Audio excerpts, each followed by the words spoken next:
Hello hi foodies welcome back to our channel middle class Telugu vlogs. ఈరోజు అయితే చక్కెరపార అయితే చేయబోతున్నాను. చాలా టేస్టీగా చాలా ఈజీగా చేసుకునే రెసిపీ, చాలా బాగుంటుంది. నేనైతే పక్కా కొలతలతో అయితే చెప్తాను.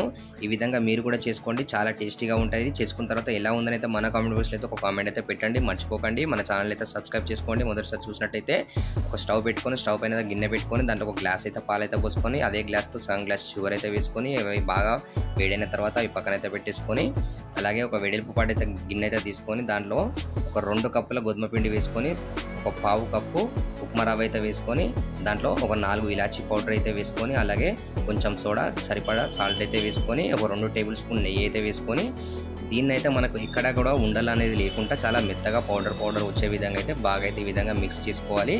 నెక్స్ట్ స్టెప్ వచ్చి మనం వేడి చేసుకున్న పాలైతే ఉన్నాయి కదా, అవి కొద్దిగా వేసుకుంటూ దీన్నైతే మనకు చపాతీ పిండి ఏ విధంగా అయితే కలుపుకుంటామో అదే విధంగా వచ్చేలాగా మనకు చాలా సాఫ్ట్గా మెత్తగా వచ్చే విధంగా అయితే బాగా అయితే కలుపుకోవాలి. కొద్దిగా పాలు వేసుకుంటూ కలుపుకుంటే మనకు చాలా బాగా అయితే మనకు పిండి అనేది చాలా సాఫ్ట్గా మెత్తగా వస్తుంది. ఈ విధంగా చూస్తున్నారు కదా, ఈ విధంగా వచ్చిన తర్వాత ఒక 15 నిమిషాల పాటు దీన్ని మూత పెట్టేసుకొని పక్కనైతే పెట్టేసుకోవాలి. తర్వాత ఒక 15 నిమిషాల తర్వాత ఒక చపాతీ సైజ్ ముద్ద అయితే తీసుకొని, ఈ విధంగా మనకు చపాతీ ఏ విధంగా చేస్తామో ఆ విధంగా దీన్ని 2 వైపులా తిప్పుకుంటూ ఈ విధంగా అయితే రౌండ్గా వచ్చే విధంగా చేసుకొని, దీన్ని ఇప్పుడు ఇట్లా లైన్స్ అనేది కట్ చేసుకోవాలి. మనకు ఏ షేప్లో కావాలంటే ఆ షేప్లో కూడా కట్ చేసుకోవచ్చు. కాకపోతే మనకు పిండి అనేది ఇది మందంగా ఉండే విధంగా చూసుకోవాలి. చక్కెరపారకి ఎప్పుడైనా కానీ మనకు నమక్ పేడ కంటే వేరు ఉంటుంది, ఇది వేరే ఉంటుంది. ఇది కొంచెం మందంగా ఉంటేనే మనకు చక్కెరపార అనేది చాలా బాగా అయితే వస్తుంది. చూస్తున్నారు కదా, ఈ విధంగా మనకు మందంగా ఉండాలి.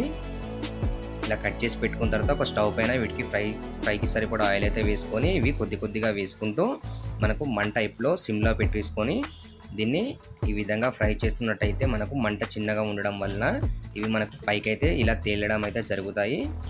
చూస్తున్నారు కదా, ఈ విధంగా వచ్చిన తర్వాత మనకు లైట్గా ఇట్లా గోల్డెన్ కలర్ ఫ్రై వచ్చే వరకు దాన్ని కలుపుతూ ఉంటే మనకు చాలా క్రిస్పీగా వచ్చే వరకే కలుపుకోవాలి ఇది. ఎందుకంటే లైట్ కలర్ వచ్చిన తర్వాత మనం తీసేసుకుంటే మనకు లోపల మెత్తగానే అలాగనే ఉంటుంది. కాబట్టి చాలా క్రిస్పీగా వచ్చిన తర్వాత మనకి ఇవన్నీ తీసుకొని ఒక డబ్బాలో అయితే వేసుకున్నట్టయితే కనీసం ఒక 15-20 రోజుల పాటు అయితే మనకు పాడవకుండా చాలా బాగుంటాయి. పిల్లలకైనా పెద్దలకైనా ఈవినింగ్ టైంలో స్నాక్స్ లాగా చాలా బాగా టేస్టీగా ఉంటాయి. ఈ వీడియో చూసిన ప్రతి ఒక్కరు మన ఛానల్ని సబ్స్క్రైబ్ చేసుకుంటారని మనస్ఫూర్తిగా కోరుకుంటున్నాను. మన ప్రీవియస్ వీడియోలు కూడా అన్నీ చూసి మన ఛానల్ అయితే సబ్స్క్రైబ్ చేసుకొని నన్ను ఆదరిస్తారని కోరుకుంటున్నాను. Thank you.